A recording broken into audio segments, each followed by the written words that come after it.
Gaafa muummichi ministeeraa waanuma xinnoo bar waan guddaa miti bar gaaffiin deebi'een jiru beektaami. Mee gara fuulduraatti hin deebisuun deebisan hin beenu gaaffiin Oromoo waan guddaan turre bar biyyattii kana keessatti akka arjummaa isaatti. Waanuma xinnoo waanuma Oromoo urgooftu kan yoo godhe qullaa sirbiti baatee bar nafxanyaa miidiyaa ishiitiin FM jiru hundi jechuudha. Yoo nagnoo waan isaan hin jedhiin hin jiran beektaa. Gaafa immoo inni xiqqoodhuma saayikooloojii Oromootti wanta buutu kana yoo godhe yeetimmi walad tini balinji la Itoophiyaan jedhanii tila hin bubbisu beektaa. Maal dookumantariin irratti hojjechaa ooluu miti.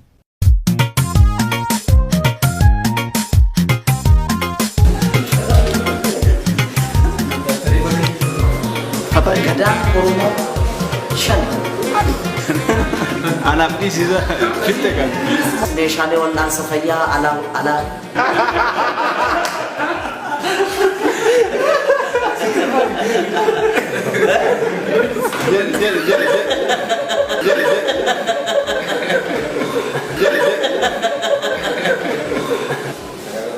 Buat aku masak gini, indan deh, Oromoo fayyaa tahu.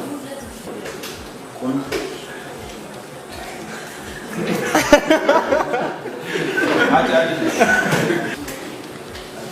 jadi raja Indonesia. Ido kan tidak dapat masjid. Dapat, itu dosa.